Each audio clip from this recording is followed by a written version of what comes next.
పుత్ర పవిత్రాత్మ నామమునా మననాథుడైన యేసుక్రీస్తు కృప, సర్వేశ్వరుని ప్రేమ, పవిత్రాత్మ సహవాసము మీ అందరితో నుండునుగాక.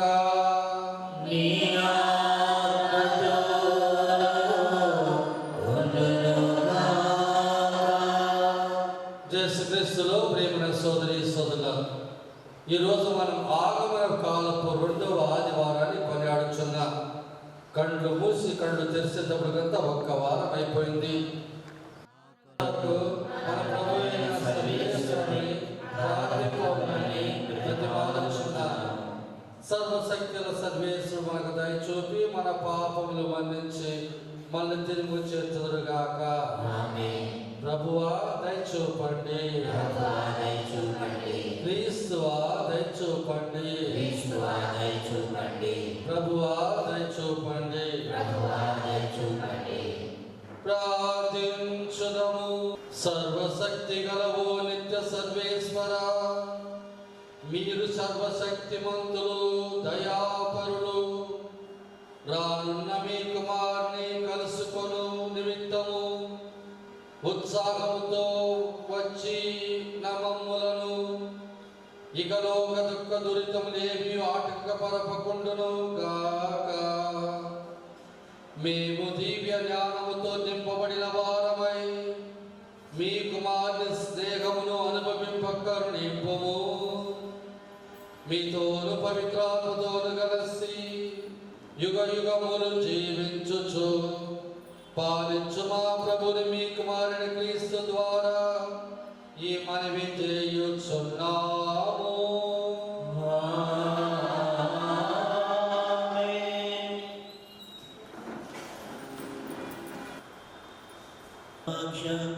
ఎవరికి నేను భయపడను, ఎవరికి నేను భయపడను.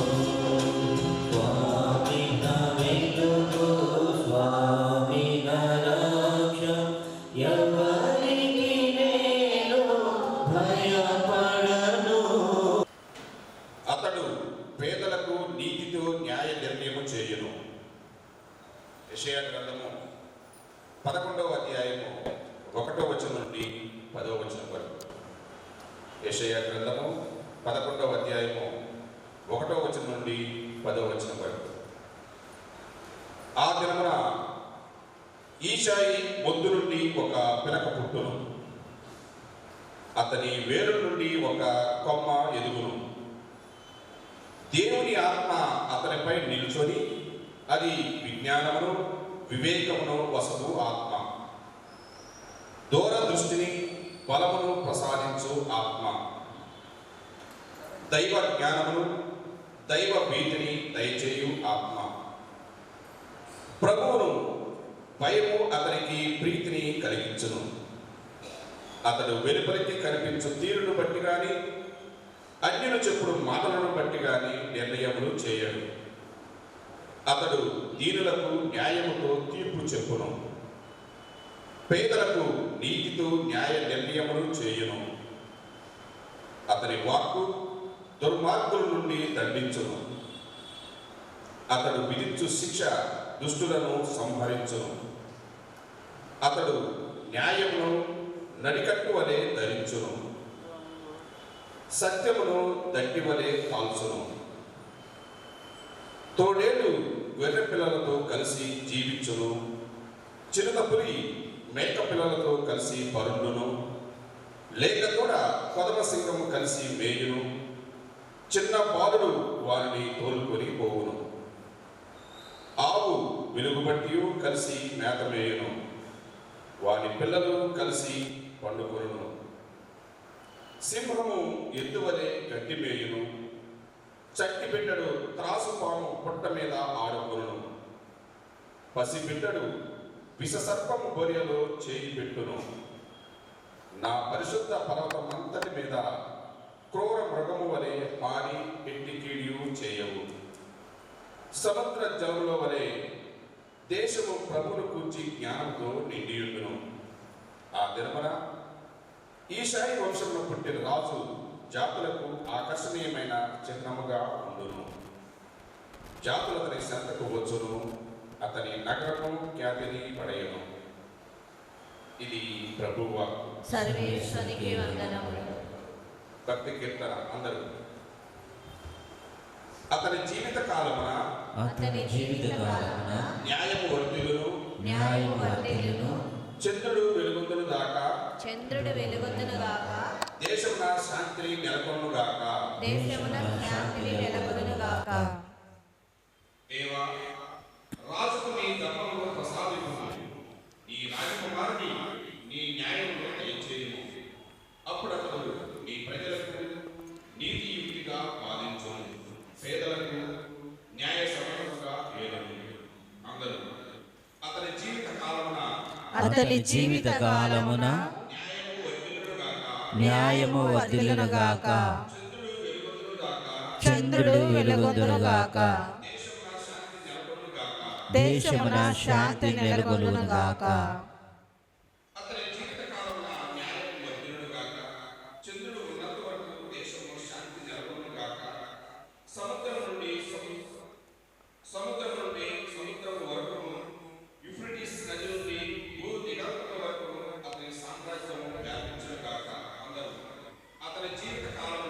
అతని జీవిత కాలమున న్యాయము వర్ధిల్లునుగాక. చంద్రుడు వెలుగొందునుగాక. దేశమున శాంతి నెలకొనుగాక.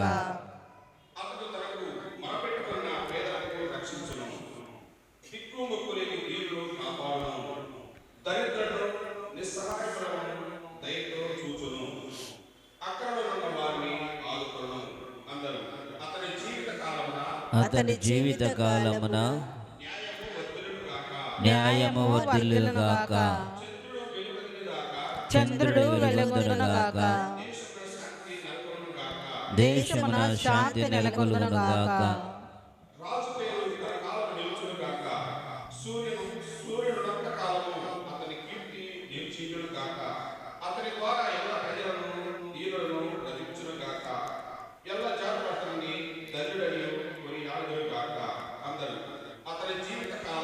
అతని జీవిత కాలమున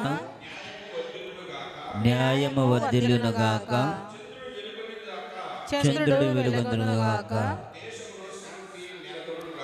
దేశమున శాంతి నెలకొనుగాక. పునీత పౌలు రోమియోలకు రాసిన లేఖ 15వ అధ్యాయము 4వ వచనం నుండి 9వ వచనం వరకు.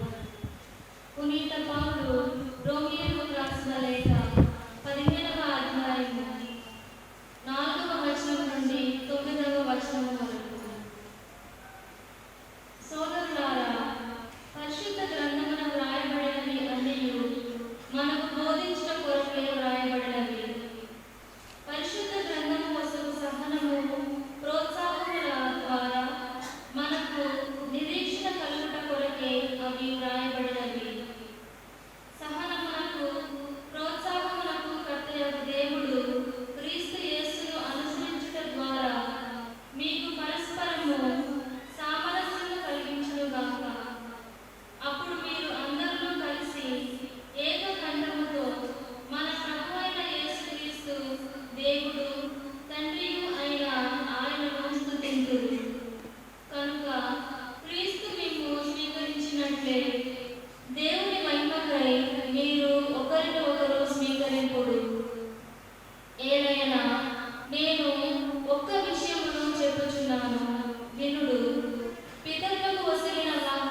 ప్రభు వాక్కు. సర్వేశ్వనికి వందనం. ఈ వాక్యం ముక్తికి మార్గం, జీవముని చెడి వాక్యం, శాంతికి మార్గం, ప్రేమకు నిలయం, పరమున చేర్చెడి వాక్యం. దేవుని వాక్యం ముక్తికి మార్గం, పరమున చేర్చెడి వాక్యం, శాంతికి మార్గం, ప్రేమకు నిలయం, పరమున చేర్చెడి వాక్యం. హల్లెలూయా హల్లెలూయా హల్లెలూయా హల్లెలూయా హల్లెలూయా హల్లెలూయా హల్లెలూయా హల్లెలూయా హల్లెలూయా హల్లెలూయా హల్లెలూయా హల్లెలూయా. మీతో ఉందురుగాక. నీ ఆత్మతోను ఉండునుగాక. పునీత మత్తయి గారు రాసిన సువిశేషములోని భాగము. ప్రభువా మీకు మహిమ కలుగునుగాక. 3వ అధ్యాయము 1వ వచనం నుండి 12వ వచనం వరకు. ఆ రోజులలో బాప్తిస్మ యోహాను యూదేయ దేశపు ఎడారిలో బోధించుచు, పరలోక రాజ్యము సమీపించినది, మీరు హృదయ పరివర్తనము చెందుడు అని పలికెను. ప్రభు మార్గము సిద్ధము చేయుడు, ఆయన త్రోవను తీర్చిదిద్దుడు అని ఎడారిలో ఒక వ్యక్తి ఎలుగెత్తి పలుకుచుండెను అని ఈ యోహానును గూర్చియే యెషయా ప్రవక్త పలికెను. అతడు ఒంటె రోమములు కంబళిని ధరించి, నడుమునకు తోలు పట్టిని కట్టి, మిడతలను భుజించుచు, పుట్టుక తేనెను త్రాగుచు జీవించుచుండెను. జెరూసలేము, యూదేయ అంతటి నుండి, యోర్దాను నది పరిసర ప్రాంతముల నుండి ప్రజలు అతని దర్శింపవచ్చిరి. వారు తమ తమ పాపములను ఒప్పుకొనుచు యోహానుచే యోర్దాను నదిలో బాప్తిస్మం పొందిరి. తన వద్ద బాప్తిస్మం పొందుటకు పరిసయ్యులు, సదుకేయులు అనేకులు వచ్చుట చూచి యోహాను వారితో, ఓ విషసర్ప సంతానమా, రానున్న కోపాగ్ని నుండి పారిపోమ్మని మిమ్ము హెచ్చరించినది ఎవరు? మీరిక హృదయ పరివర్తనమునకు తగిన పనులను చేయుడు. అబ్రహాము మా తండ్రి అని మీరు గర్వింపకుడు. దేవుడు ఈ రాళ్ళ నుండి సైతము అబ్రహామునకు సంతానము కలుగజేయును.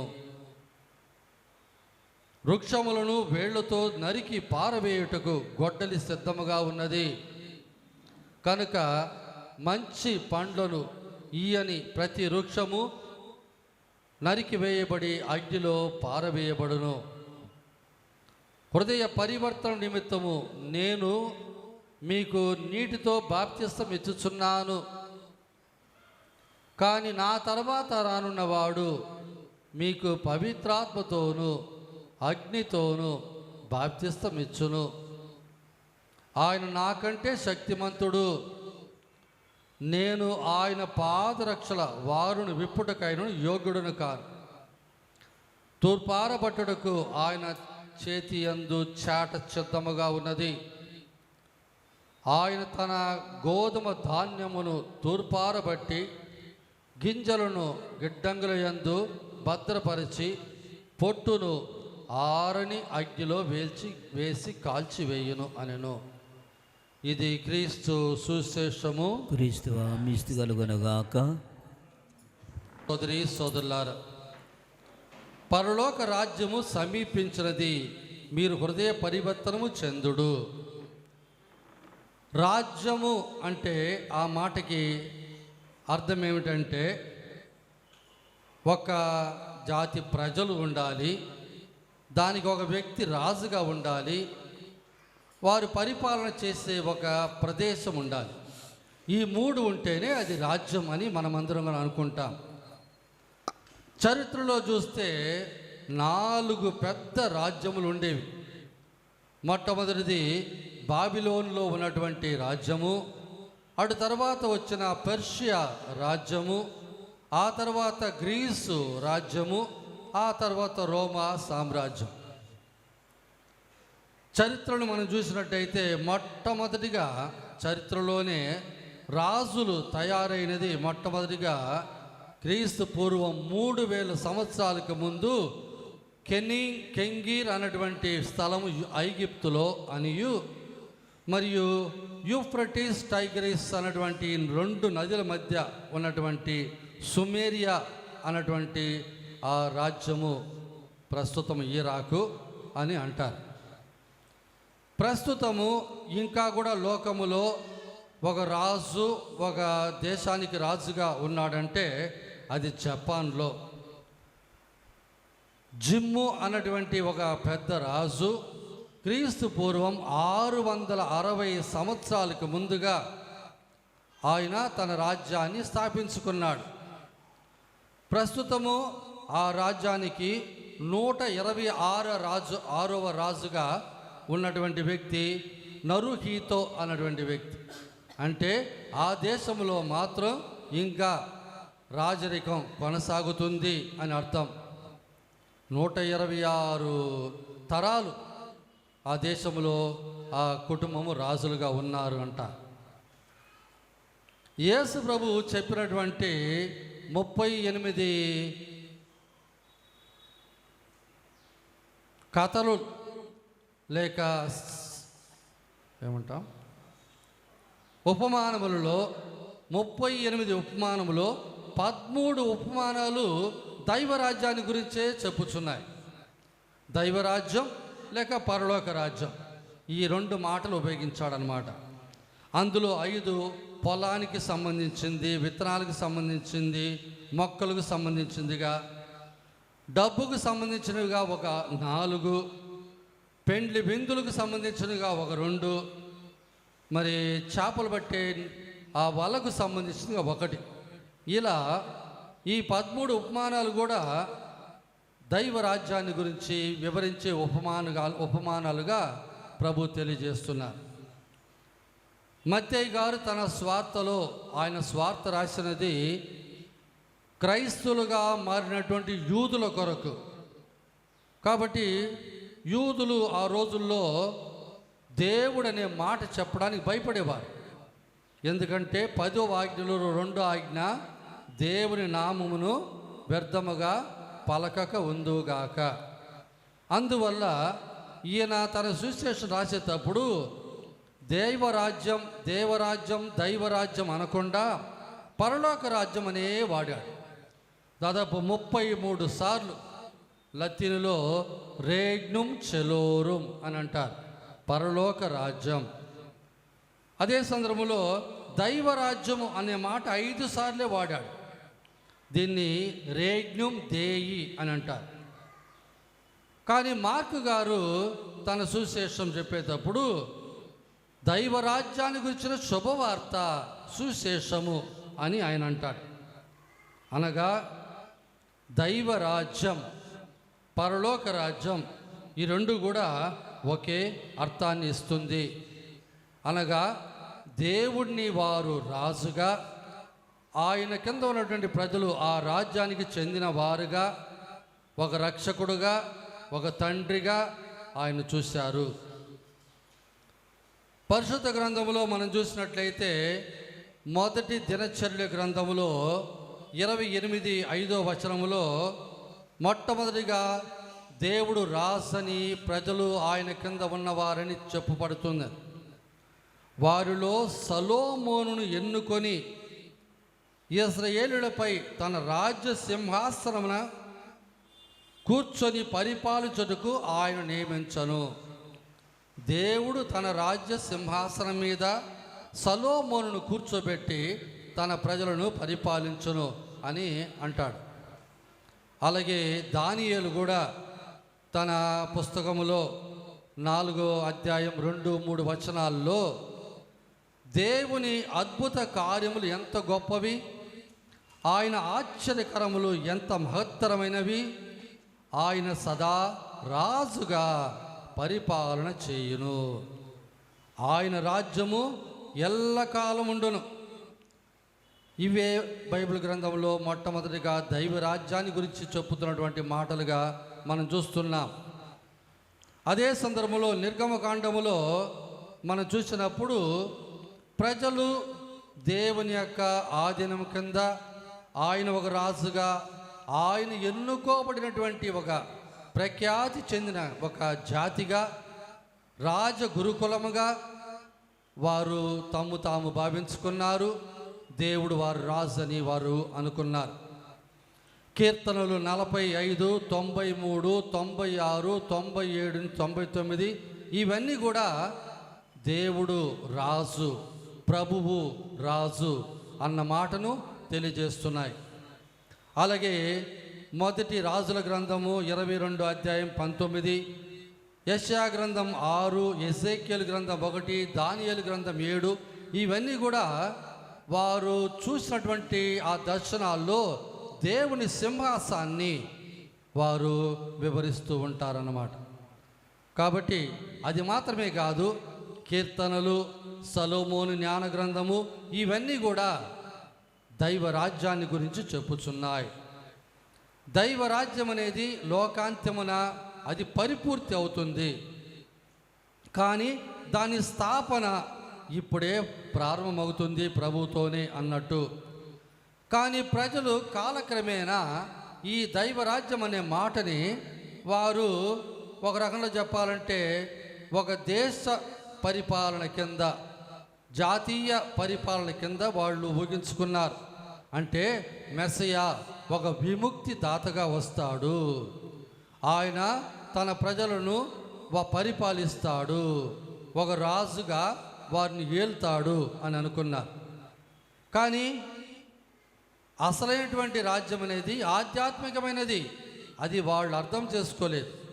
వాళ్ళు ఎదురు చూసినటువంటి మెస్సయా ఒక రాజకీయ నాయకుడుగా, రాజకీయ రాజుగా ఉంటాడు అని అనుకున్నారు. అట్టయితే అప్పుడు దైవ రాజ్యం అంటే ఏమిటి? దైవ రాజ్యం అనేది ఒక దేశం కాదు, ఒక జనము కాదు, ఒక సమయం కాదు.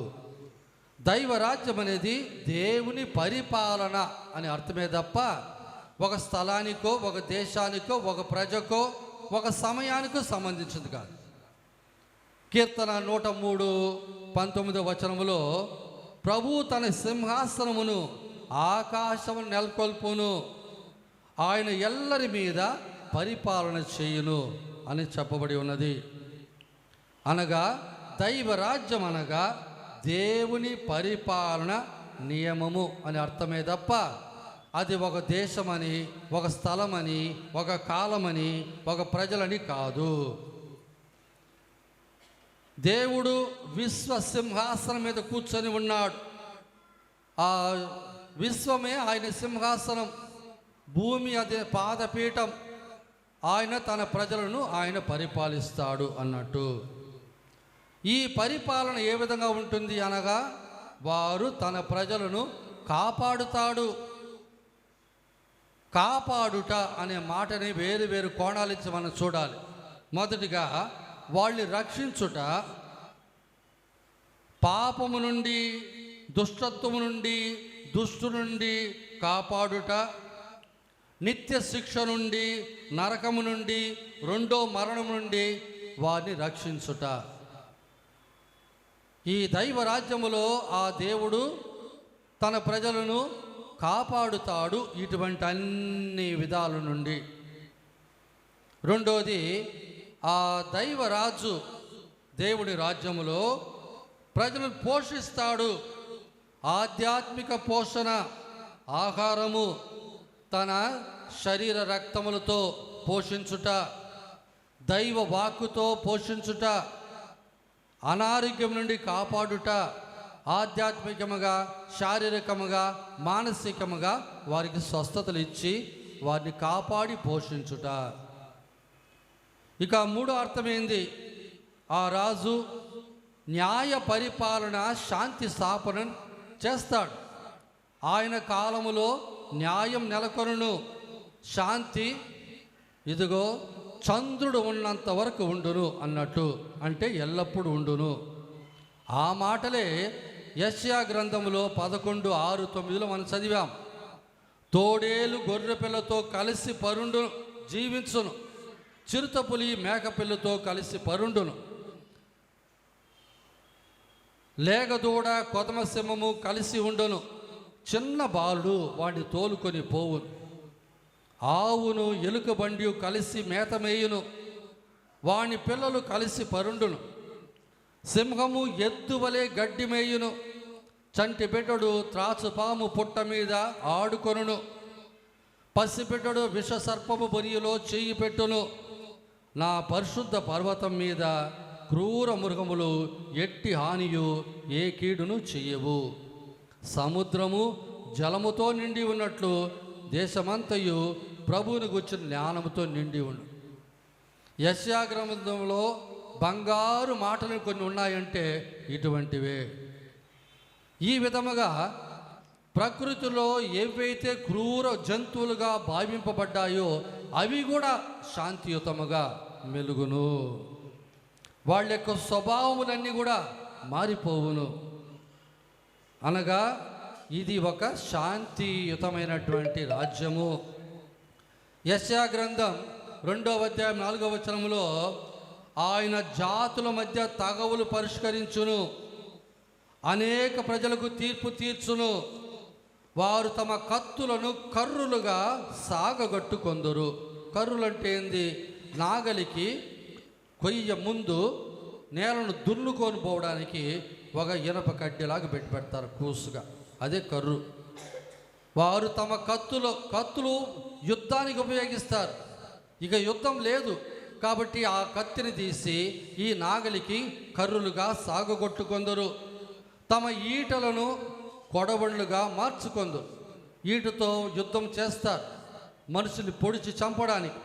ఇక యుద్ధం లేదు కాబట్టి ఆ ఈటను వాళ్ళు సాగు చేసుకోవడానికి, కోత కోయడానికి కొడవళ్ళుగా మార్చుకొందరు. ఒక జాతి మరి ఒక జాతి మీద కత్తి దుయ్యదు, ప్రజలు యుద్ధమునకు శిక్షణ పొందరు. అనగా ప్రజల మధ్య కూడా శాంతి నెలకొనును. యెషయా ప్రవక్త చెప్పిన ఆ దైవరాజ్య పరిపాలన శాంతియుతమైనది అనేది ఎప్పుడు వస్తుంది? అది రాబోతుంది లోకాంత్యమున. మరి లూకా స్వార్త 17:20 దేవుని రాజ్యము ఎప్పుడు వచ్చును అని పరిసయ్యులు ప్రశ్నింపగా యేసు ఇట్లు సమాధానమిచ్చను, దేవుని రాజ్యము కంటికి కనపడినట్లు రాదు. ఇదిగో ఇక్కడ ఉన్నది, అదిగో అక్కడ ఉన్నది అని ఎవడు చెప్పజాలడు.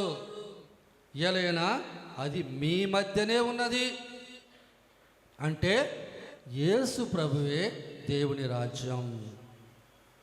రోమియోలకు రాయబడిన లేఖ 14:17 ఇప్పుడు చిన్నప్ప గారు ఇలా అంటారు, ఏలైనా దేవుని రాజ్యం అనగా తినుట త్రాగుట కాదు, పవిత్రాత్మను వసుగు నీతి శాంతి సంతోషములే. ఏ వ్యక్తి అయితే పవిత్రాత్మచే పరిపూర్ణుడై ఉన్నాడో వాడు దేవుని రాజ్యములో అప్పటికే ఉన్నాడు అని అర్థం. యేసు ప్రభు ద్వారా దేవుడి లోకములో దైవరాజ్యాన్ని స్థాపించడానికి ప్రారంభించాడు. మొట్టమొదటిగా ప్రజల యొక్క మనస్సులు, వారి హృదయాలు మార్చి వారు మరో పరివర్తన పొందినట్లు చేసి తన బోధనలు వారు అంగీకరించి విశ్వసించి జీవించేటట్టు చేశాడు. ఈ రాజ్యములో ప్రజలను తన వద్దకు ఆయన ఆకట్టుకున్నాడు. ఒక కొత్త రాజ్యానికి చెందినటువంటి ప్రజలుగా వారిని మార్చారు.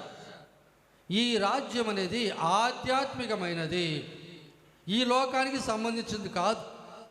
అందుకే పిలాతు యేసు ప్రభుని చూసి యోహాను సువార్త 18:37లో నీవు రాజువా అని అడిగితే ప్రభు ఏమన్నారు? అందుకు పిలాతు అట్లయినా నీవు రాజువా అని అడిగను. అందుకు ఆయన ఏమన్నారు? నేను రాజునని నువ్వే చెప్పుచున్నావు. నేను సత్యమునకు సాక్ష్యమిచ్చుటకు జన్మించితిని, దాని కొరకే ఈ లోకానికి వచ్చితిని, సత్య సంబంధులందరూ నా మాట ఆలకింతురు అని చెప్పాను. అనగా సత్యమని ఆ యొక్క మార్గములో ఈ దైవ రాజ్యానికి చెందిన ప్రజలందరూ కూడా నడుస్తారు.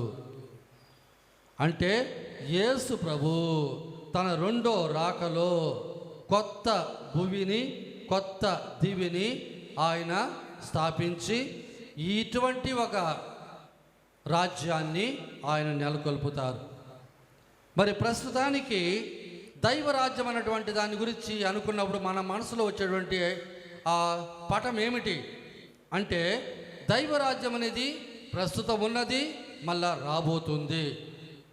ఒక రకంలో వర్తమాన కాలానికి సంబంధించింది, ఒక రకంలో భవిష్యత్తు కాలానికి సంబంధించింది. వర్తకాలంలో ప్రారంభించబడినది భవిష్యత్తులో పరిపూర్తి అవుతుంది. ఇది ఒక రహస్యము. అందుకే పరలోక జపములో ప్రభు మనకి ఏమి నేర్పించారు? మీ రాజ్యం వచ్చునుగాక అని మనం ప్రార్థించాలి అన్నారు. అంటే ఆ పరలోక రాజ్యం స్థాపించబడాలి అని. మరి అదే సందర్భంలో ప్రభు ఇదిగో లూకాసు వార్త 20:21లో నేను దేవుని ప్రభావం వలన దయ్యములు వెళ్ళగొట్టుచున్నాను, కాబట్టి దైవరాజ్యము మీ సమీపమున ఉన్నది. కాబట్టి ప్రభు యొక్క రూపములో దైవరాజ్యము అప్పటికే వచ్చి ఉన్నది. కాబట్టి దైవరాజ్యం అంటే అది ఒక స్థలం కాదు, ఒక పరిపాలించే జనం కాదు, లేక ఒక సమయం కాదు. ఇది ఒక పరిపాలన నియమం. అంటే ఈ దైవరాజ్యానికి సంబంధించిన వాళ్ళందరూ కూడా సత్య సంపన్నులుగా ఉంటారు.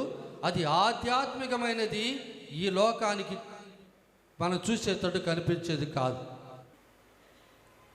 మరి ఈ దైవరాజ్యానికి ఉన్నటువంటి లక్షణాలు ఏంటి? ఈ దైవరాజ్యం ఎట్ట స్థాపించబడుతుంది? ప్రభు ఎట్ట స్థాపించారు? 4 విధాలుగా ప్రభు ఈ దైవరాజ్యాన్ని ప్రజల మధ్య స్థాపించారు. మొట్టమొదటిది కరుణను అభ్యసించడం ద్వారా, కనికరం చూపించడం ద్వారా. రెండోది క్షమాపణ చూపించడం ద్వారా. మూడోది అణగారిన వారిని తనతో చేర్చుకోవడం ద్వారా. నాలుగోది పలు విధాలైన స్వస్థతల ద్వారా. ఈ 4 లక్షణాలే దైవరాజ్యం యొక్క లక్షణాలు. ప్రభు వాటినే తన జీవితంలో ఉపయోగించి ప్రజలు దైవరాజ్యంలో చేర్చారు. మొట్టమొదటిగా తన కనికరాన్ని చూపించడం ద్వారా. సిలోయేము అనేటువంటి కోనేటి వద్ద ఒక పక్షవాత రోగి పరుండి ఉన్నాడు. వాడు అక్కడ ఎన్ని సంవత్సరాలుగా ఉన్నాడు? 38 సంవత్సరాలు. వెనకుండేవాళ్ళు ఎవరు చెప్పట్లా, ఎందుకంటే బైబిల్ అసలు రాదు, బైబిల్ చదవరు మీరు ఎప్పుడు కూడా. ప్రతిసారి నేను చెబుతున్నాను, ఇంట్లో ప్రతిరోజు బైబిల్ గ్రంథం ఒక్క అధ్యాయమైన చదవాలంటున్నా. ఏ ఇంట్లోనైతే బైబిల్ గ్రంథం చదవబడుతుందో ఆ ఇంట్లోకి సైతాను ప్రవేశించదు. కాబట్టి మొట్టమొదటిగా తన కనికరం చూపించడం ద్వారా. మరి ఆ సిలోయం కోనేటి వద్ద ఉన్నటువంటి ఆ వ్యక్తి, స్వామి నాకు స్వస్థత ఇవ్వని అడిగాడా? అడగలేదు. ప్రభు చూశాడు, గ్రహించాడు. 38 సంవత్సరాలంటే 40 సంవత్సరాలకి 2 తక్కువ. ఆయన మీద తాను వ్యక్తిగతంగా కనికరం పూని ఆయనకు స్వస్థత ఇచ్చాడు. దాన్నే యోహాను సువార్త 5:9లో మనం చదువుతున్నాం. రెండో వ్యక్తి లూకాసు వార్త 13:10-18లో నడుము వంగిపోయినటువంటి ఒక స్త్రీ ఎన్ని సంవత్సరాలుగా బాధపడుతుంది? 18 సంవత్సరాలుగా 20 సంవత్సరాలకి 2 సంవత్సరాలు తక్కువ 18 సంవత్సరాలుగా నడుము వంగి బాధపడుతుంది. ఆమె ఒక సబ్బతు రోజు వారి ప్రార్థనా మందిరానికి వచ్చింది. ఆమె ప్రభువుని చూసి, స్వామి నాకు స్వస్థత ఇవ్వని అడిగిందా? అడగలేదు. ప్రభువుగా కనికరపడి ఆమెకి స్వస్థత దయచేశారు. మత్తయి సువార్త 9:36లో ప్రభు ఎప్పుడైతే ప్రజలు తన్ను వెంబడితో చూశాడో వారు కాపరి లేని గొర్రెల వలె ఉండడం చూచి ఆ కరుణామయని హృదయం తరుక్కొని పోయింది అని మనం చదువుతున్నాం. అందువల్ల ఆయన వారికి పలు విధాల స్వస్థతల ద్వారా సహాయపడ్డారు. మత్తయి సువార్త 15:32లో 3 రోజులుగా ఈ ప్రజలు నా వెంబడ ఉన్నారు, వారు తినుటకు మనం ఏమైనా ఇవ్వాలి అని ఊగించి తన శిష్యులతో మాట్లాడి 5 రొట్టెలను 5,000 మందికి, 7 రొట్టెలను 4,000 మందికి పంచి ఆ ప్రజల యొక్క ఆకలి తీర్చారు. ఈ క్రియలన్నీ కూడా దేని చూపిస్తున్నాయి? కనికరాన్ని చూపిస్తున్నాయి. దైవరాజ్యంలో ఉన్నటువంటి వ్యక్తులు కనికరం చూపించాలి. దైవరాజ్యంలో ఉన్న ప్రజలు తన ఇరుగు పొరుగు వారితో, సోదరులతో కనికరం చూపించాలి. అదే ప్రభువు అవలంబించిన మొట్టమొదటి మార్గం.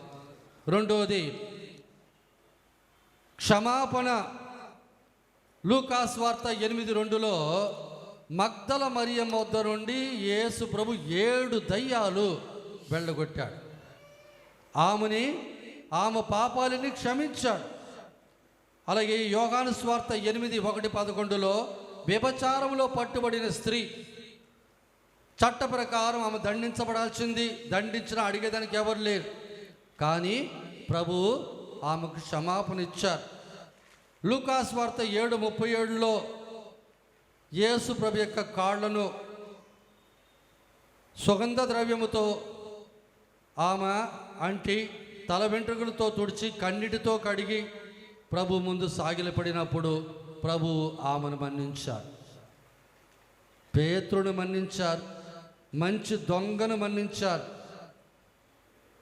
యూదా ఇస్కారియోతును సైతం ప్రభు మన్నించడానికి సిద్ధంగానే ఉన్నారు. కాబట్టి దైవరాజ్యములో ఉన్న ప్రజలు చూపించాల్సింది ఏంటి? క్షమాపణ. మనము ఒకరిని ఒకరు క్షమింపని ఎడల మన దివ్య సర్ప్రసాదానికి వచ్చే అర్హతే లేదు. ఏ కుటుంబాల మధ్య అయితే విరోధాలు ఉన్నాయో, ఏ కుటుంబాల మధ్య అయితే ఇటువంటి భావాలు ఉన్నాయో అటువంటి వారు దైవ రాజ్యానికి చెందిన వాళ్ళు కారు. ఇక మూడోది, ప్రభు అనగారిన వారిని చేర్చుకున్నారు. సమాజం ఎవరైతే వద్దని దూరంగా వేసిందో, సమాజం ఎవరైతే ఏలెత్తి చూపించిందో అటువంటి వారిని ప్రభు తన వద్ద చేర్చుకున్నారు. లూకాసు వార్త 19:4-8లో జక్కేయుతో ప్రభు ఏమన్నారు? జక్కేయు, త్వరగా దిగిరా, ఈరోజు నేను మీ ఇంట్లో ఉండదలచిదని. అలాగే మత్తయి సువార్త 9:9లో పన్ను వసూలు చేసే మత్తయితో నన్ను వెంబడించు తని అపోస్తలుడుగా పిలుచుకున్నాడు. చివరికి అపోస్తలుడు ప్రభు యొక్క సువిశేషకుడుగా మారారు. కాబట్టి మూడోది, సమాజం ఎవరినైతే తోసేస్తుందో వారిని మనం దగ్గర చేర్చుకోవాలి. ఇక నాలుగోది, స్వస్థత. యేసు ప్రభు 17 సార్లు ఆయన మన్నించాలి, 41 సార్లు ఆయన స్వస్థతలు ఇచ్చినట్టుగా, అందులో 17 సార్లు ఒక్కరిద్దరు ఉన్నటువంటి వారికి, కుంటి వారికి, గుడ్డి వారికి, మూగ వారికి, చెవిటి వారికి, అవిటి వారికి, కుష్ఠ రోగులకు, వీరందరికీ కూడా స్వస్థత ఇచ్చారు. చనిపోయిన వారిని సైతం లేపారు. అనగా ఈ 4 పద్ధతిలో ప్రభు దైవరాజ్యాన్ని ప్రజల మధ్య వ్యాపింపచేశారు. ఆ దైవరాజ్యానికి చెందిన ప్రజలుగా మనం కూడా ఆ యొక్క పద్ధతులు అవలంబించాలి. కనికరము, క్షమాపణ, అనగారిపోయినటువంటి దగ్గర చేర్చుకోవటం, మరి స్వస్థతలు, వీటి ద్వారా మరి ఈ దైవ రాజ్యములో ప్రవేశించాలంటే కొన్ని షరతులు ఉన్నాయి. ప్రభువు ఈ షరతులు మనకు తెలియజేస్తున్నారు. మత్తయి సువార్త 18:3 మీరు పరివర్తనము చెంది చిన్న బిడ్డల వలె రూపొందినే తప్ప పరలోక రాజ్యములో ప్రవేశింపరు.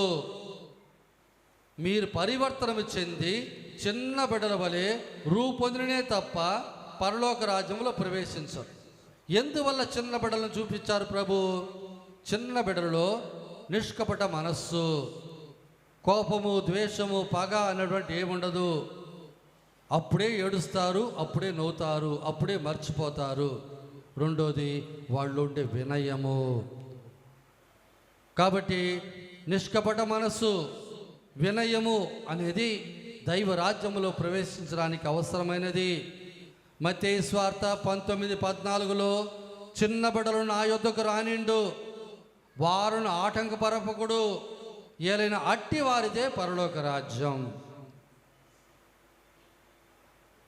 ఇక రెండోది, పరలోక రాజ్యంలో ప్రవేశించాలంటే నికోదేముస్తో ప్రభు ఏమన్నారు? అందుకు యేసు అతనితో, మనుషుడు నూతనముగా జన్మించనే తప్ప దేవుని రాజ్యం చూడజాలని మీతో నిశ్చయముగా చెప్పుచున్నాను. యోహాను సువార్త 3:3 ఆ నూతనముగా జన్మించడం అనేది ఏంటి? ఇదిగో జ్ఞానస్నానం ద్వారా.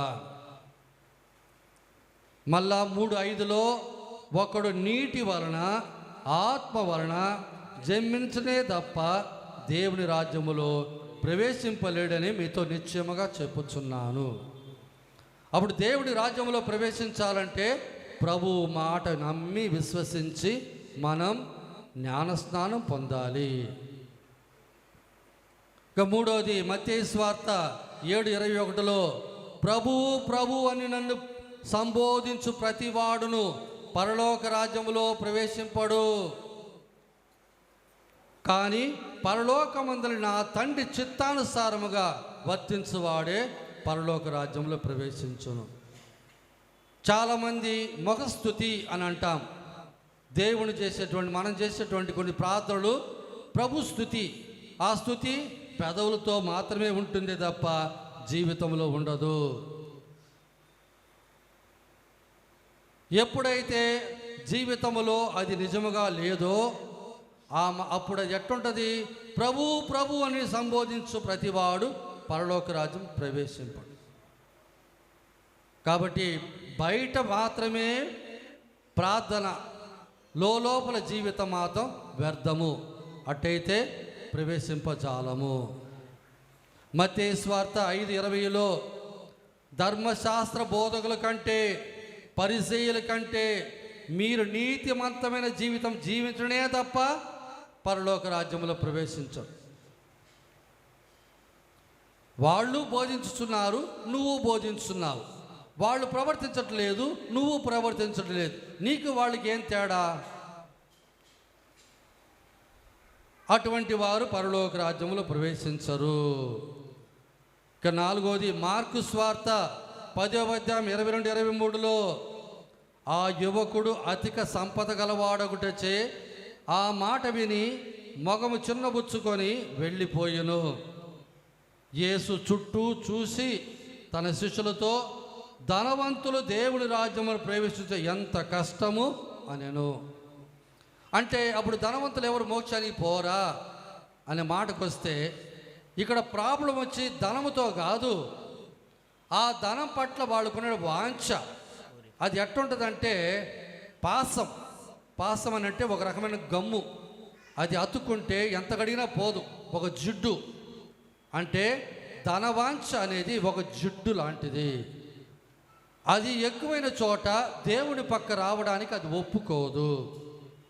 అందుకే ప్రభు అన్నారు 19:24 ఏ వ్యక్తి ఇద్దరు యజమానులు సేవింపజాలడు, ఇద్దరిలో అతను ఒకరిని ద్వేషించును మరి ఒకరిని ప్రేమించును, ఒకరిని నమ్ముకొని మరి ఒకరిని తృణీకరించును. కనుక మీరు ఎన్నడూను దైవమును ధనమును సేవింపజాలరు. మరియు ధనవంతుడు దేవుని రాజ్యమును ప్రవేశించడం కంటే ఒంటె సూది బెజ్జములో దూరిపోవట సులభతరము అని మీతో రూఢిగా చెప్పుచున్నానన్నారు. ఇక్కడ ప్రాబ్లం ఏడొచ్చిందంటే ధనమున్న వాళ్ళందరూ మోక్షానికి పోరు అని కాదు అర్థం. అటు చూస్తే టాటా అన్నటువంటి ఆయన మన దేశంలో ఉన్నటువంటి అందరు ధనవంతుల్లో ఎక్కువ శాతం మన దేశానికి ధర్మ కార్యాలు చేయడానికి ఎంతో ఆయన ఇచ్చాడు. తన కంపెనీలో పనిచేసేటువంటి వాళ్ళందరికీ కూడా అన్ని విధాలుగా ఆయన చేశాడు. ఈరోజు ఒక గొప్ప వ్యక్తిగా పరిగణింపబడుతున్నాడు. దేశం మర్చిపోయినటువంటి ఒక ధర్మకర్తగా ఆయన అనుకోబడుతున్నాడు. కారణం ధనవంతులుగా ఆయన ఉన్నను. అటువంటి ధనవాంఛ లేకుండా పేద ఆసాదులు గుర్తుపెట్టుకొని పంచిపెట్టడమే. ఇక 5వది మత్తయి సువార్త 5:3 దీనాత్ములు ధన్యులు దేవరాజ్యం వారిది. ఎక్కడైతే దీనత లేదో అక్కడ ప్రార్థన ఉండదు, విధేయత ఉండదు.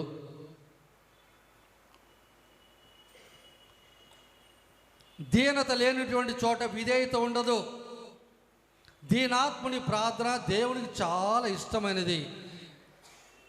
దేవుని యొక్క కుమారుడైన యేసు ప్రభు తాను దేవుడై ఉండి కూడా ఒక మానవుడుగా ఆయన జీవించడం ద్వారా, అందులో శిలువ మరణం పొందడం ద్వారా తన దీనతను వెల్లడి చేశారు. యేసు ప్రభు యొక్క జీవితం అన్నిటిలో ఆయనలో కనిపించే అన్ని పుణ్యాల కంటే కొట్ట వచ్చినట్టు పెద్దగా కనిపించేది ఆయన దీనతే.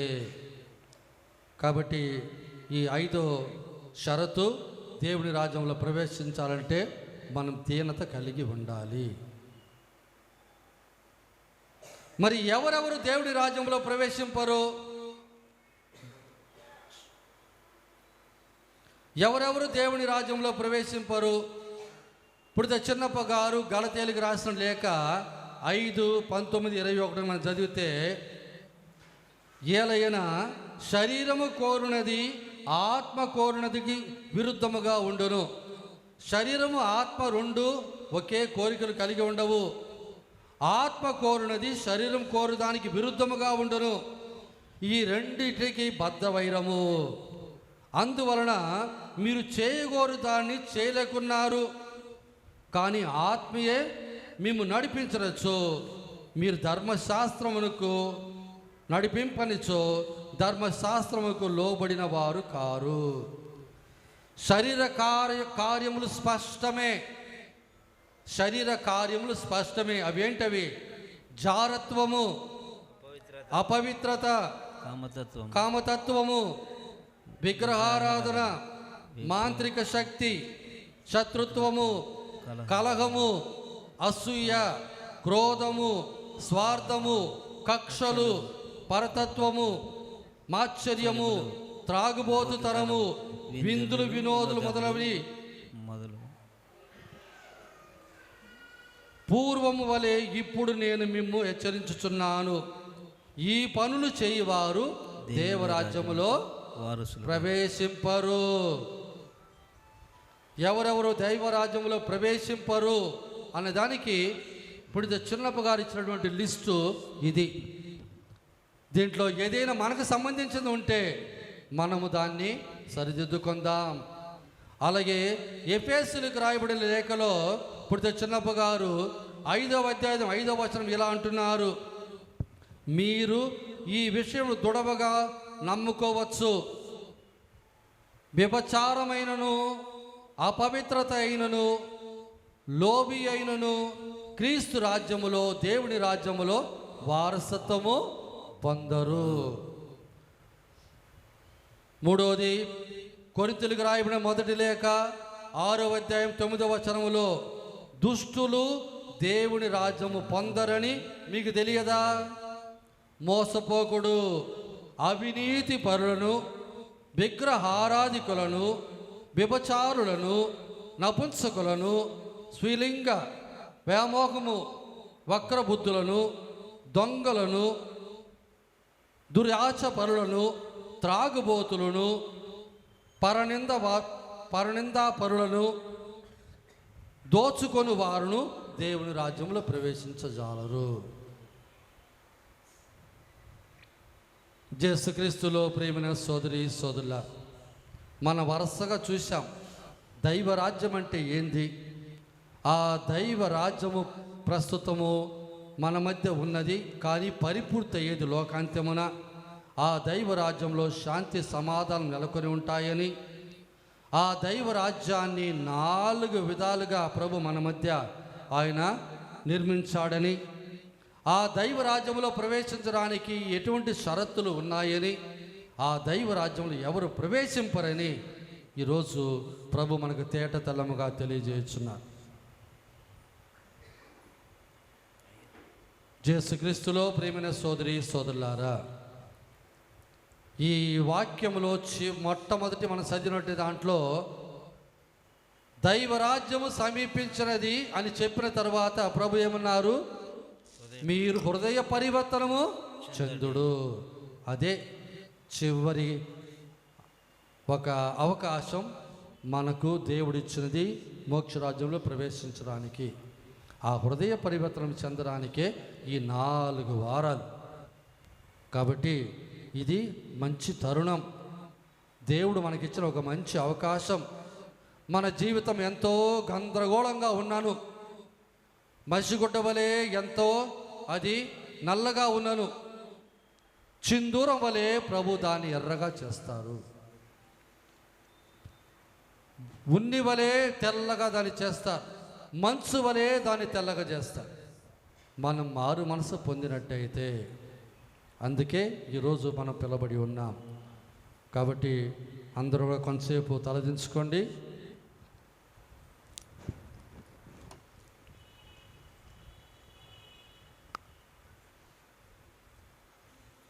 దైవ రాజ్యములో ప్రవేశించడానికి నేను అర్హుడా కాదా? ఈ యొక్క ప్రశ్నకు మనం ప్రభువుకు జవాబు చెబుదాం. ఒక రకంలో చెప్పాలంటే మనం అందరం కూడా అనర్హులము, ఎవరు కూడా ప్రవేశించే యోగ్యత లేని వారము. కానీ ప్రభు ఒక అవకాశం ఇచ్చుతున్నారు. ఆ అవకాశమే మారు మనసు, పశ్చాత్తాపం. వచ్చే రోజుల్లో ప్రభు నేను పశ్చాత్తాపడి నా మార్గాన్ని మార్చుకొని నేను కూడా దైవరాజ్యములో ప్రవేశించేటట్టు నన్ను నేను సరిదిద్దుకుంటాను, నాకు ఒక అవకాశం ఇవ్వండి, నా యొక్క పాపములన్నీ కూడా కడిగేసి నన్ను పరిశుద్ధపరచండి, తద్వారా నేను కూడా దైవరాజ్యంలో ప్రవేశించగలను. ఓ మా మరియ తల్లి, నా కొరకు మీ కుమారి ప్రార్థించండి. నా పాపముల కొరకు నేను పశ్చాత్తాపడుతున్నాను, ఒక కొత్త వ్యక్తిగా నన్ను నేను మలుచుకుంటాను, నాకు సహాయం చేయండి. ఆమేన్. అందులో నిలబడండి. పరలోకమును భూలోకమును సృష్టించిన సర్వశక్తి గల పితైన సర్వేశ్వరుని స్తుతిస్తున్నాను. అతని యొక్క ఏకసుతుడను మన యొక్క నాథుడైన యేసుక్రీస్తును స్తుతిస్తున్నాను. ఇతడు పవిత్రాత్మ వలన గర్భమై కన్నమరెంబ నుండి పుట్టెను. పౌన్స్పురాతుని అధికారములకు లోనై పాటుపడి శిలువ మీద కొట్టబడి మరణము పొంది సమాధిలో ఉంచబడి పదాల మందికి 3వ నాడు చనిపోయిన వారి నుండి లేచెను. పరలోకమునకెక్కి సర్వశక్తి గల పితైన సర్వేశ్వరుని పక్కన కూర్చొని అక్కడ నుండి జీవించే వాళ్ళకును చనిపోయిన వాళ్ళకును చిదిపిడికి వచ్చును. పవిత్రాత్మ పరిశుద్ధ కథోలిక సభను పునీతుల సంబంధ ప్రయోజనమును విశ్వసిస్తున్నాను. పాపముల మన్నింపును విశ్వసిస్తున్నాను. శరీరం యొక్క ఉత్థానమును విశ్వసిస్తున్నాను. నిత్య జీవమును విశ్వసిస్తున్నాను. స్వామి ఆమేన్. ప్రియ సహోదరి సహోదరులారా, ప్రభుని రాకడకు సంసిద్ధమయ్యే ఈ ఆగమన కాలములో మనమంతా పరిశుద్ధుడైన ప్రభు యేసుని సన్నిధిలో ఉన్నాం. ఈ పవిత్ర సమయంలో మన శ్రీ సభ కుటుంబ అవసరాల కోసం వినయముతో ప్రభుని ప్రార్థించుకుందాం. ఓ కరుణామయుడా, విశ్వవ్యాప్త శ్రీ సభ అధినేత అయిన మా 14వ లియో జగద్గురువులను, మా ప్రకాశం అంతోనిదాస్ పీఠాధిపతులను, మా తెలుగు రాష్ట్రాలలో ఉన్న పీఠాధిపతులందరినీ, మా విచారణ గురువులను, సహాయక గురువులను మీ పవిత్రాత్మతో నింపి క్రైస్తవ విశ్వాసులను చక్కగా ముందుకు నడిపించ కావలసిన వరములను దయచేయమని అందరూ ఓ ప్రభువా మా ప్రార్థన ఆలకించండి. ఓ ప్రభువా మా ప్రార్థన ఆలకించండి. ఓ ప్రేమామయుడా, అరణ్య భూమిలో మన దేవునికి రాజ్యపదమును తయారు చేయుడు అని పరిశుద్ధ వాక్యము పలుకుచున్నది. మేము మీ మార్గమును విస్మరించి పాపము కట్టుకొని ఆకుల వలె ఎండిపోయితిమి. మీరే మా ఆలనా పాలన ఆప్యాయముగా చూస్తున్న తండ్రి అని, మా పాపములు మన్నించే విమోచకుడని మేము గుర్తించి చిన్న బిడ్డల్లా ఎల్లప్పుడూ మిమ్ము అంటిపెట్టుకునే స్వభావాన్ని మాకు అనుగ్రహించమని అందరూ ఓ ప్రభువా మా ప్రార్థన ఆలకించండి. ఓ ప్రభువా మా ప్రార్థన ఆలకించండి. ఓ దయామయుడా, పాపక్షమాపణ పొందుటకు ప్రజల హృదయ పరివర్తనం అనేది బాప్తిస్మం పొందవలనని ఎడారి యందు యోహోను ప్రకటించుచుండెను. మేమంతా సిద్ధపాటు కలిగి మారు మనసును, మా తనువులను ఎటువంటి కల్మషము లేకుండా శుభ్రపరచుకొని పాప సంకీర్తనము చేసి ప్రభుని రాకడకు సంసిద్ధులమయ్యే విశ్వాస పాత్రులుగా మమ్మ దీవించమని ఓ ప్రభువా మా ప్రార్థన ఆలకించండి. ఓ ప్రభువా మా ప్రార్థన ఆలకించండి. ఓ నిత్య స్తుతి పాత్రుడా, మీరు మాకు వసగిన జీవితాన్ని బట్టి మీకు వందనములు చెల్లించుచున్నాము. మా ఆస్తిపాస్తులు, తెలివితేటలు, పేరు ప్రఖ్యాతులు, సంతాన భాగ్యము మొదలైనవన్నీ మీరిచ్చిన వరములని మేము గుర్తెరిగి సదా మీకు కృతజ్ఞతాభావముతో ఉండు గొప్ప మనస్తత్వమును మాకు, మా కుటుంబ సభ్యులందరికీ దయచేయమని అందరూ ఓ ప్రభువా మా ప్రార్థన ఆలకించండి. ఓ ప్రభువా మా ప్రార్థన ఆలకించండి. ఓ సదయ హృదయుడా, మా భారతదేశాన్ని, మా తెలుగు రాష్ట్రాలను, మమ్ము పరిపాలిస్తున్న నాయకులందరినీ, ప్రభుత్వాధికారులను విశేషంగా దీవించండి. వీరంతా మా దేశం, రాష్ట్రాలు సుభిక్షంగా ఉండునట్లు పరిపాలిస్తూ పేదలు, అనాథల ఎడల దయ కనికరములు కలిగి వారికి అండగా ఉండునట్లు మీ కృపతో మా నాయకులను ప్రేరేపించమని అందరూ ఓ ప్రభువా మా ప్రార్థన ఆలకించండి. ఓ ప్రభువా మా ప్రార్థన ఆలకించండి. కొంతసేపు మౌనముగా మన సొంత మనవుల కొరకు ప్రార్థన చేసుకుందాం. సాధము చేత నిండిన మరి మా వందనము. ఏలిన వారు మీతో ఉన్నారు, స్త్రీలు ఆశీర్వదింపబడిన వారు మీరే, మీ గర్భఫలముగు యేసు ఆశీర్వదింపబడిన వారుని.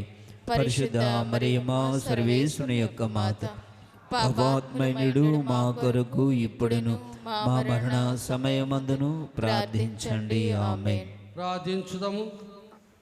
ఓ దళాధిపతి అయిన సర్వేశ్వర, ఈ ఆగమన కాల విశ్రాంతి దినమున మా అందరినీ మీ సన్నిధికి రప్పించి మమ్ములను మీ రాకడకు తయారు చేయుచున్నందులకు మీకు వేలాది స్తోత్రం చెల్లించున్నాం. మేమంతా ధర్మమును ప్రీతితో పాటించుచు మీ పవిత్ర మార్గంలో నడుచు గొప్ప భాగ్యమును మాకందరికి దయచేయండి. మీ దివ్య సముఖమున మా నుండి మరుగుపరచుకొనక, మీ దివ్య ముఖమును మా నుండి మరుగుపరచుకొనక, మీ దివ్య కాంతిపై సదా మీ దివ్య కాంతితో మీ దివ్య కాంతిని మాపై ప్రజ్వలింపజేసి మమ్ము నిండుగా దీవించండి. మా ప్రభువైన క్రీస్తు ద్వారా ఈ మనవి చేయుచున్నాము. ఆమేన్.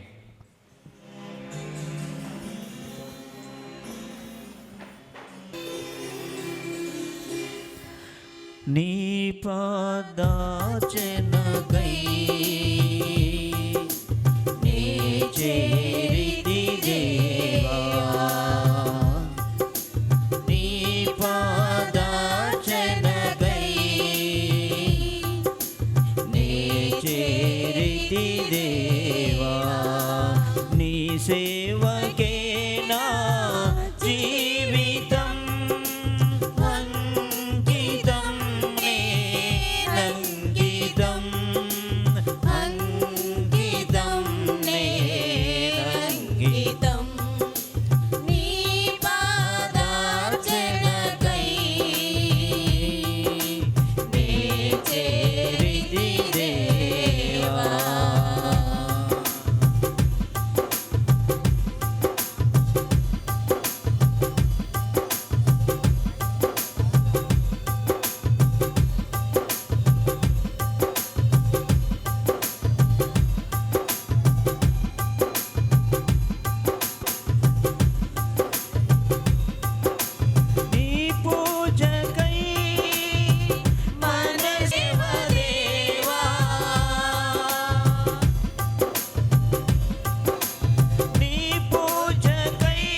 ప్రేమ జీవనం పోసి నీ పాదార్చనకై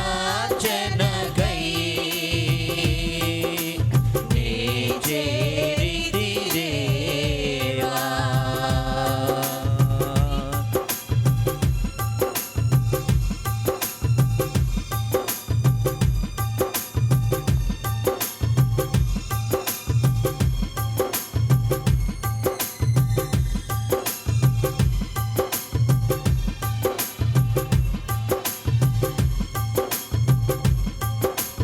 నీ పూజకై మూలపీఠమే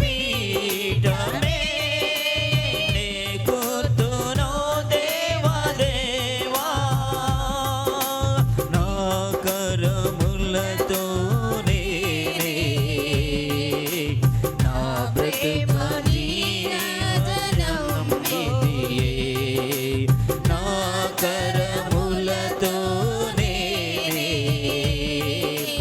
నా బ్రతుక నీరాజనం ఇదియే. చేరితి దేవా నీ పాదార్చనకై నీ చేరితి దేవా. సహోదరి సహోదరుల నేను మీరు అర్పించిన ఈ బలి సర్వశక్తిగల పితైన సర్వేశ్వరునికి ప్రీతికరమైన ప్రార్థన చేయండి. ప్రభువా వారి నామస్తుతి మహిమల కొరకును మన ప్రయోజనముల కొరకును తన పవిత్ర శ్రీ సభ ప్రయోజనముల కొరకును ఈ కర్మల ద్వారా ఈ బలిని స్వీకరించుగాక. ప్రార్థించుదము. ఓ ప్రభువా మా దీన ప్రార్థనలను మేమర్పించి బలి వస్తువులను కనికరముతో స్వీకరించుము. మా అవసరముల కొరకు మిమ్ము అర్థించుటకు మా యందు ఎట్టి యోగ్యత లేకున్నను మా మీద దయ చూపి మమ్ము ఆదుకొనుము. మా ప్రభు అయిన క్రీస్తు ద్వారా ఈ మనవి చేయుచున్నాము. ఆమేన్. ప్రభువు మీతో ఉందురుగాక. నీ ఆత్మతోను ఉండునుగాక. మీ మనస్సులను ఉన్నతమునకు త్రిప్పండి. ప్రభువైపు త్రిప్పియున్నాము. మన దేవుడైన ప్రభువునకు కృతజ్ఞత తెలుపుదము. కృతజ్ఞత తెలుపుట యుక్తము న్యాయము. ప్రభు అయిన దేవ పావన పిత సర్వశక్తి నిత్య సర్వేశ్వర మేము ఎల్లప్పుడూ నేర్చుకోవడం మీ కృతజ్ఞత వందనములు మా ప్రభు అయిన క్రీస్తు ద్వారా చెల్లించుట యుక్తము న్యాయము ధర్మము రక్షణదాయకు. ఎలైనా వారు ప్రథమ ఆగమమున దీన నరరూపం ధరించి మీరు ఆదియందు చేసిన ఏర్పాటు నెరవేర్చి నిత్య రక్షణ ద్వారమును మరల మాకు తెరిచను. పునరాగమున వారు మహిమ ప్రతాపములతో ప్రత్యక్షమైనప్పుడు మీరు వాగ్దానం చేసిన రక్షణ బహుమానము పొందగలమన్న ఆశతో మేమిప్పుడు మెలకువతోనూ ఉత్సాహముతోనూ నిరీక్షించుచున్నాము. కావున దూతలతోనూ అధిదూతలతోనూ భద్రాసులతోనూ అధిపతులతోనూ పరలోక దళములన్నిటితోనూ ఏకమై మీ మహిమ గీతముతో మేము నిరంతరం స్తుతించుట ఎట్లనగా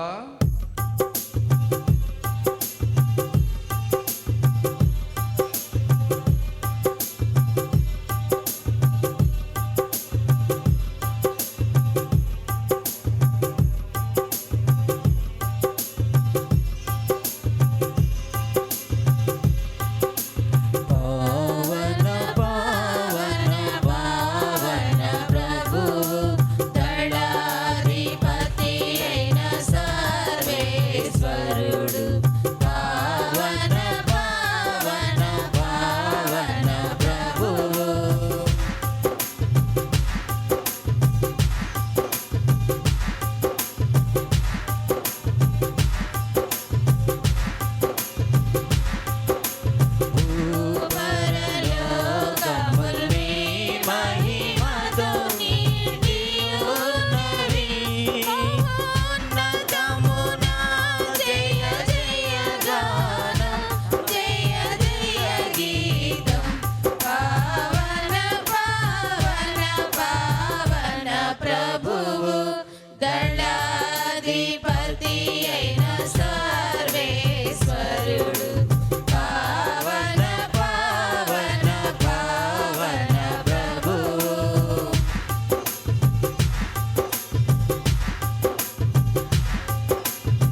పిత, మీరు నిజముగా పరిశుద్ధులు, మీ సృష్టి అంతే మేము స్తుతించుట యుక్తం. ఇలైన మీ కుమారుడును మా ప్రభువైన యేసుక్రీస్తు ద్వారా పవిత్రాత్మ ప్రభావం వలన సమస్తముకు జీవమును పోసి పవిత్రపరుచున్నారు.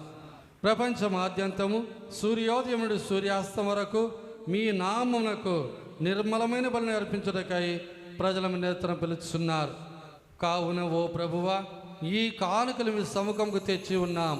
పవిత్రాత్మ ద్వారా వీరిని పవిత్రపరచ బతిమాలు కొనుచున్నాం. ఈ విధమున మా ప్రభువును మీ కుమారుడైన యేసుక్రీస్తు శరీర రక్తములు అగునుగాక. వారి ఆజ్ఞ ప్రకారమే కృతజ్ఞత నెరవేర్చున్నాం. వారు అప్పగింపబడున్న రాత్రి అప్పమునందుకొని మీ కృతజ్ఞత వందనములు చెప్పి స్తుతించి త్రుంచి శిష్యులకిచ్చుచు ఇట్లనెను, మీరందరూ దీన్ని తీసుకొని భుజింపుడు. ఎలైనా ఇది మీ కొరకు అప్పగింపబడనున్న నా శరీరము. ఓ నా ఏలినవారా, ఓ నా సర్వేశ్వరా, నీకే ఆరాధనా, నీకే ఆరాధనా. ఆ విధముగానే భోజనానంతరము పాత్రను అందుకొని మరలా మీ కృతజ్ఞత వందనములు చెప్పి స్తుతించి శిష్యులకిచ్చుచు ఇట్లనెను, మీరందరూ దీన్ని తీసుకొని దీని నుండి పానం చేయుడు. ఎలయన ఇది నూతన నిత్య నిబంధన యొక్క నా రక్తపు పాత్రం. ఇది మీ కొరకును అనేకుల కొరకును పాపరిహారార్థమై దారబోయబడును. దీన్ని నా జ్ఞాపకార్థం చేయుడు. ఓ నా ఏలినవారా, ఓ నా సర్వేశ్వరా, నీకే ఆరాధనా, నీకే ఆరాధనా. ఇది విశ్వాస రహస్యము.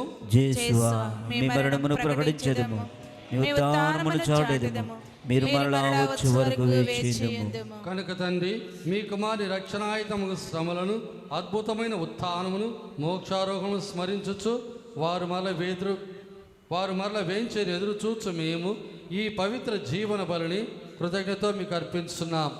మీ పవిత్ర శ్రీసభ యొక్క కానుకను ప్రీతితో భిక్షము బ్రతిమాలు కొనుచున్నాం. తన మరణం ద్వారా మమ్మ మీతో సఖ్యపరిచిన మీ కుమారుని బలిని స్వీకరించు. మేము వారి శరీర రక్తములతో పోషింపబడి పవిత్రాత్మతో నింపబడి వారి యందు ఏక శరీరము ఏక మనస్సు కలిగి ఉండినట్టులా దయచూపం. వారేమో మీకు నిత్యార్పణగా రూపొందించుదురుగాక. మీరు ఎన్నుకున్న పుణ్యాతులతోనూ ముఖ్యముగా పవిత్ర కన్యో దేవమాతైన మరియమాతతోను, ధన్యులైన మీ అపోస్తులతోను, వేద సాక్షులతోను, ఇప్పుడు జోజప్ప గారితోను, ఇప్పుడు చిన్న తెరేసమ్మ గారితోను, సకల ప్రీతులతో పాటు మమ్మును మోక్ష భాగ్యములకు వారసులుగా చేయము. ఎలయన వీరి విజ్ఞాపన ప్రార్థన నిర్వధిక సహాయంపై మేము ఆధారపడి ఉన్నాం. ఓ ప్రభువా, మమ్మ మీతో సఖ్యపరచి ఈ బలి లోకమంతటికి శాంతిని శ్రేయస్సును ప్రసాదించినట్లు బతిమాలు కొనుచున్నాం. ఈ లోకమున యాత్ర చేయ మీ శ్రీసభను, మీ సేవకుడగు మా లియో పాప గారిని, మా ప్రకాశ మరియు అంతోణిదాస్ పీఠాధిపతులను, తదితర పీఠాధిపతులను, గురువులందరినీ, మీరు సంపాదించుకున్న ప్రజలందరినీ విశ్వాసమందును ప్రేమయందును దృఢపరపం. మీ చిత్త ప్రకారం మీ సముఖమున చేరి ఉన్న ఈ ప్రజల మనవులను ఆలకింపము. దయగల తండ్రి, నలు దశలు చెదిరి ఉన్న మీ బిడ్డలందరినీ కనికరముతో మీతో ఐక్యపరచుకొను. చనిపోయిన మా సహోదరి సహోదరులను మీ కనికరమందు ప్రేమయందు ఈ లోక విడిన వారందరినీ దయతో మీ రాజ్యంలో చేర్చుకొను. మేము నచ్చట చేరి మీ మహిమను వీక్షించచ్చు నిత్యానం పొందుతాముగాక. మా ప్రభువైన క్రీస్తు ద్వారా మనవి చేయుచున్నాము. వారి ద్వారా మీరు సకల మేలులను లోకమునకు దయచేయుచున్నారు. క్రీస్తు ద్వారా, క్రీస్తుతో, క్రీస్తునందు సర్వశక్తి గల పితయైన సర్వేశ్వర పవిత్రాత్మతో నేకమయ్యుండు మీకు యుగ యుగములు గౌరవ మహిమలు కలుగునుగాక. గౌరవ మహిమలు కలుగునుగాక.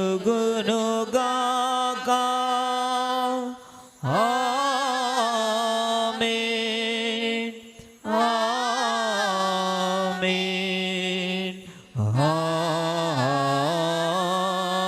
ఆమేన్. ఉపదేశం అనుసరించి ప్రార్థింప సాగసింతము. పరలోకమందుండు మా యొక్క తండ్రి, మీ నామం పూజింపబడుగాక, మీ రాజ్యము వచ్చునుగాక, మీ చిత్తము పరలోకమందు నెరవేరునట్లు భూలోకమందు నెరవేరునుగాక. నానాటికి కావలసిన మా అన్నము మాకు నేటికి ఇవ్వండి. మా యొద్ద అప్పుబడిన వారిని మేము మన్నించినట్లు మా అప్పులను మీరు మన్నించండి. మమ్ము శోధన యందు ప్రవేశింపనివ్వక కీడులలో నుండి మమ్ము రక్షించండి. ప్రభువా, అన్ని కీడులను మమ్ము రక్షించుము. మా ఈ రోజులు మాకు శాంతిని ప్రసాదింపము. మీ దానుగ్రహం వలన పాపం విముక్తులు చేసి అన్ని కలతలను సర్వదా కాపాడు. మీ మోక్షానందమును మా రక్షకుడైన యేసుక్రీస్తు ఆగమను నిరీక్షించుచుందుము. ఏలైనా నిరంతరము మీదే రాజ్యము, మీదే అధికారము, మీదే మహిమ. శాంతిని మీకు అనుగ్రహించున్నాను, నా శాంతిని మీకు ఇచ్చుచున్నాను అని మీ అపోస్తులతో వచించిన ప్రభు అయిన యేసువా, మా పాపం లెక్కింపక మీ శ్రీ సవిశ్వాసాన్ని వీక్షించుము. మీ చిత్త ప్రకారం మీ సభకు శాంతి రేఖతను అనుగ్రహింపము. యుగ యుగములు జీవించచ్చు పరిపాలించు ప్రభువా. ఆమేన్. ప్రభు శాంతి ఎల్లప్పుడు మీతో ఉండునుగాక, మీ ఆత్మతోనే ఉండునుగాక. ఒకరికి ఒకరు క్రీస్తు సమాధానం తెలుపుకుంది. మీ అందరికీ సమాధానం. సర్వేశ్వరుని గొర్రె పిల్ల, లోక పాపములను పరిహరించు ప్రభువా, మాకు దయ చూపండి. సర్వేశ్వరుని గొర్రె పిల్ల, లోక పాపములను పరిహరించు ప్రభువా, మాకు దయ చూపండి. సర్వేశ్వరుని గొర్రె పిల్ల, లోక పాపములను పరిహరించు ప్రభువా, మాకు శాంతిని దయచేయండి.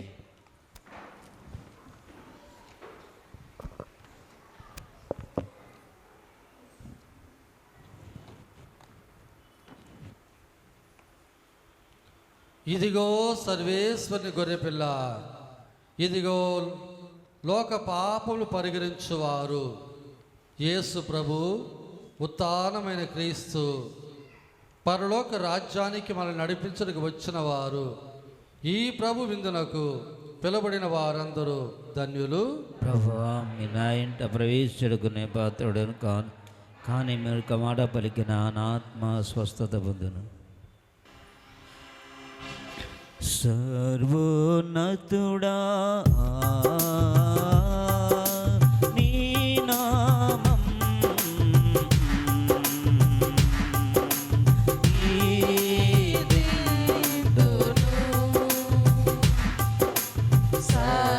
సర్వోన్నతుడా నీ రుధిరం మేములో పొందుము, మేములో పొందుము.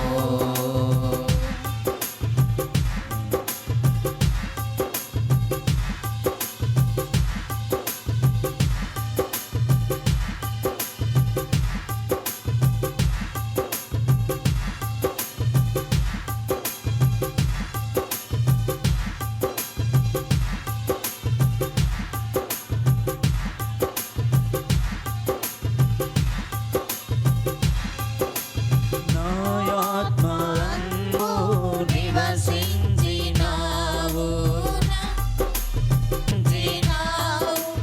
నాలోని ఆనందము పొంగగా, నాలోని రాగాలు పలికేనులే, నాలోని ఆనందము పొంగగా, నాలోని రాగాలు పలికేనులే, నాలోని రాగాలు పలికేనులే. సర్వోన్నతుడా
పునీత ఇన్నాస్ వారు చేసిన జపము. క్రీస్తుని ఆత్మమా నన్ను పరిశుద్ధపరచండి, క్రీస్తుని శరీరమా నన్ను రక్షణ సమయమందు మీరు నన్ను పిలుచుకొనండి, నన్ను మీ సన్నిధికి రాజేయండి. అప్పుడు మీ పునీతులతో కూడా ముగింపు లేని కాలము నేను మిమ్ము స్తుతించుదునుగాక స్వామి. ఆమేన్. పరిపూర్ణ ఫలము గల జపము. మహామధురముతో నిండిన మంచి యేసువా, దాసురాలనైన నేను దేవవారి సముఖములో మోకాళ్ళ మీద నిలిచి సాష్టాంగపడి నా చేతులను నా కాళ్ళను తెరిచినారు, నా ఎముకలను ఎంచినారు అని దేవవారి పేరిట పూర్వకాలమందు దావీదు దీర్ఘదర్శి వచ్చిన దానిని నా కనుల ముందర చూచి దేవవారి యొక్క 5 గాయములను మిక్కిలి భక్తి పట్టుదలతోను దుఃఖముతోను నా అంతరంగమందు విచారించి తలంపుచే ధ్యానించడు ఈ సమయమందు దృఢమైన విశ్వాసము, నమ్మిక, దైవ ప్రేమ అనడు సుకృత తలంపులను, నా పాపముల మీద నిజమైన మనస్తాపమును, వానిని దిద్దుకొన మిక్కిలి దృఢమైన ప్రతిజ్ఞను నా హృదయమందు ముద్రింపవలనని నా మంచి యేసువా, దేవరవారిని నా ఆత్మ యొక్క మేలైన ఆశాకాంక్షలతో బ్రతిమాలి ప్రార్థిస్తున్నాను స్వామి. ఆమేన్. మన పరిశుద్ధ పాపగారి తలంపు నెరవేరునట్లుగా పరలోకమందుండెడు మా యొక్క తండ్రి, మీ నామం పూజింపబడిన గాక, మీ రాజ్యం వచ్చును గాక, మీ చిత్తము పరలోకమందు నెరవేరునట్లు భూలోకమందును నెరవేరును గాక. నానాటికి కావలసిన మా అన్నము మాకు నేటికి ఇవ్వండి, మా యొద్ద అప్పుబడిన వారిని మేము మన్నించినట్లు మా అప్పులను మీరు మన్నించండి, మమ్మ శోధన యందు ప్రవేశింపనివ్వక కీడులలో నుండి మమ్మల్ని రక్షించండి. ఆమేన్. దేవవర ప్రసాదము చే సమయమందును ప్రార్థించండి. ఆమేన్. పితా పుత్ర పవిత్రాత్మకు మహిమ కలుగును గాక, ఆదిలో కలిగినట్లు ఇప్పుడును మరెప్పుడును సదాకాలం. యేసుక్రీస్తులో ప్రియమైన సోదరి సోదరులారా, డొన్ బోస్కో బైబిల్ డైరీని గుంటూరులో ఉన్నటువంటి డొన్ బోస్కో సంస్థ వారు ప్రచురించున్నట్టున్నారు. ఇప్పుడే స్వామి పంపించారు. దీని ధర 200 రూపాయలంట. ఎవరికైనా మీకు కావాల్సింటే దయచేసి ఉపదేశ గారికి ఒక మాట చెప్తే అన్ని కాపీలు వాళ్ళు మళ్ళీ మీకు అందజేస్తారు. 200 రూపాయలు బైబిల్ డైరీ.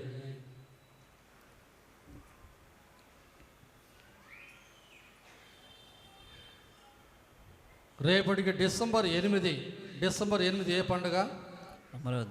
అమలోద్భవి మాత. వెనకుండే వాళ్ళు అమలోద్భవి మాత.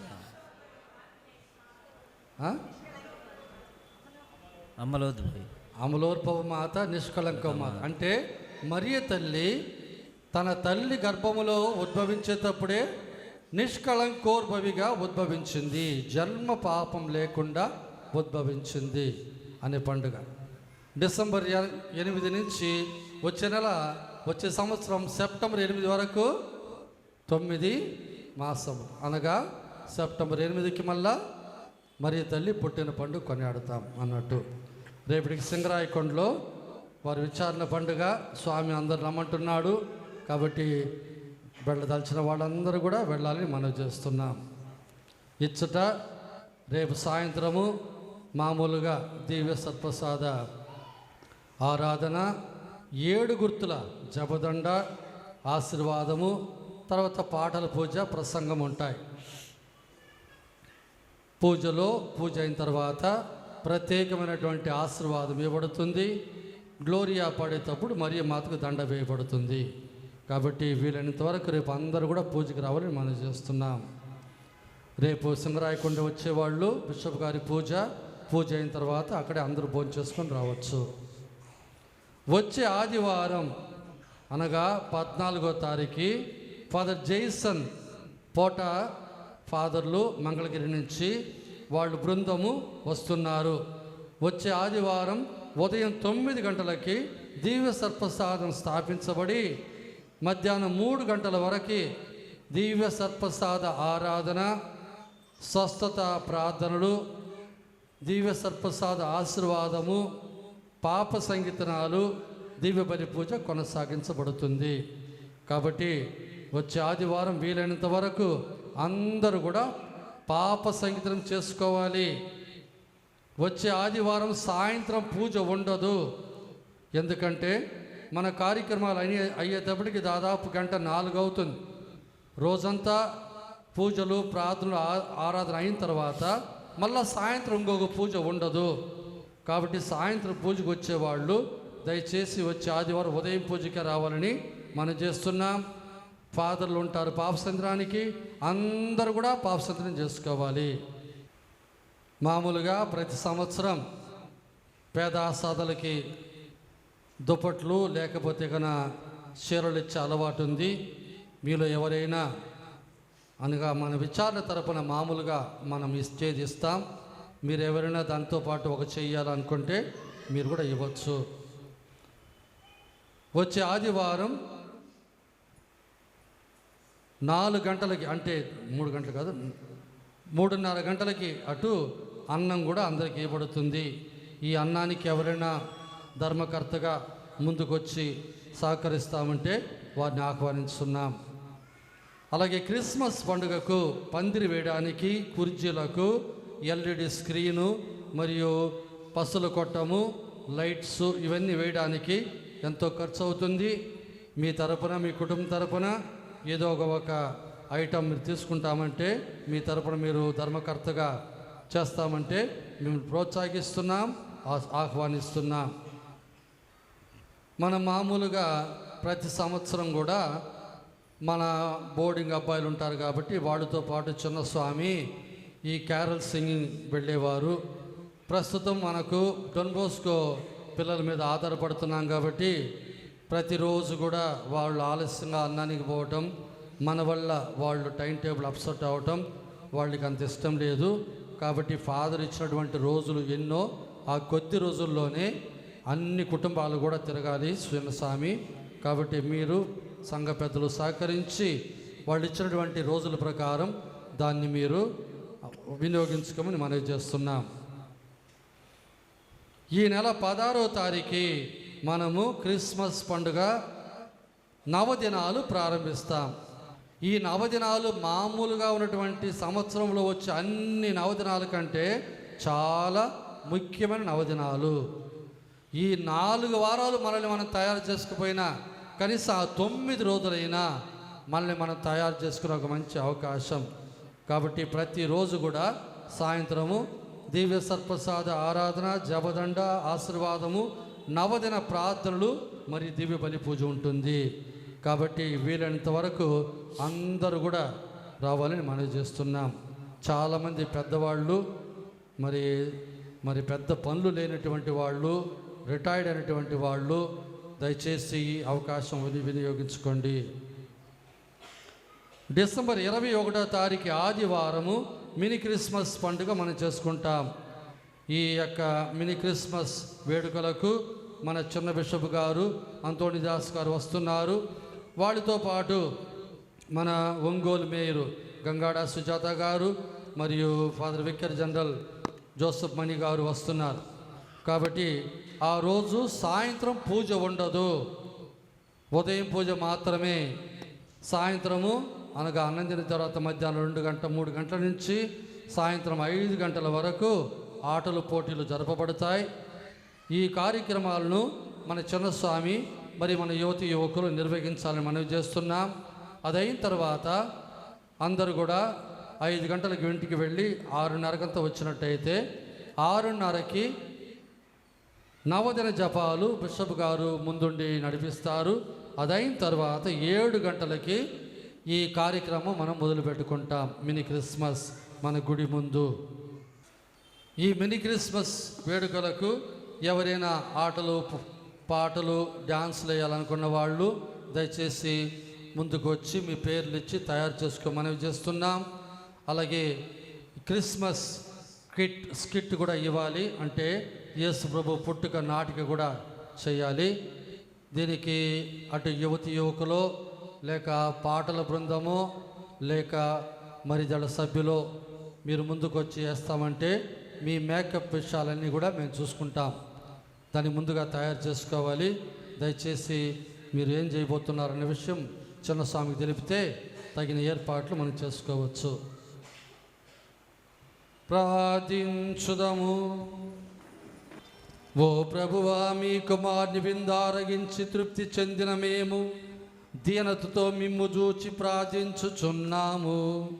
ఈ దివ్య భోజనము ప్రసాదించు బలముతో లౌకిక విషయముల విలువను మేము సరియైన విధముగా గ్రహించి స్వర్గపు జీవితమును అధికముగా ఆశించినట్లు మమ్ము దీవింపుము. మా ప్రభు అయిన క్రీస్తు ద్వారా ఈ మనవి చేయుచున్నాము. ఆమేన్.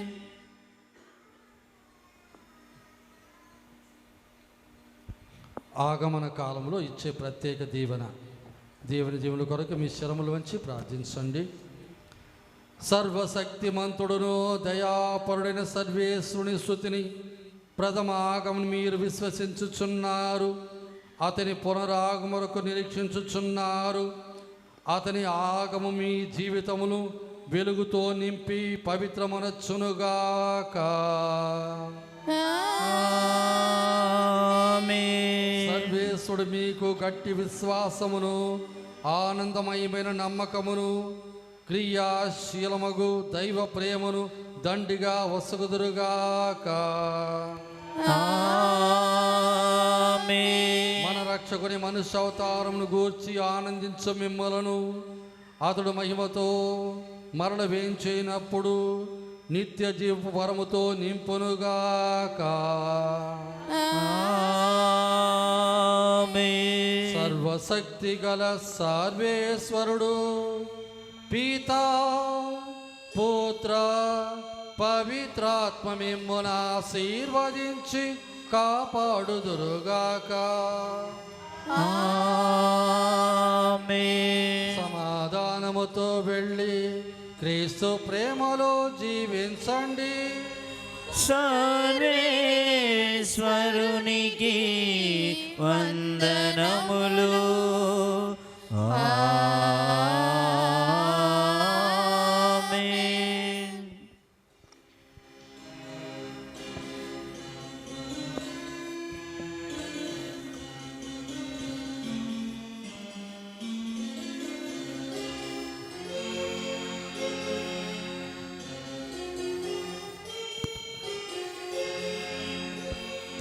లోయలలా పూడ్చబడాలి, కదలిపోవాలి. వక్ర మార్గము సక్రమవాలి, కరకు మార్గమును పోవాలి. లోయలలా పూడ్చబడాలి, కొండలు కోనలు కదలిపోవాలి. వక్ర మార్గము సక్రమవాలి, కరకు మార్గమును పోవాలి.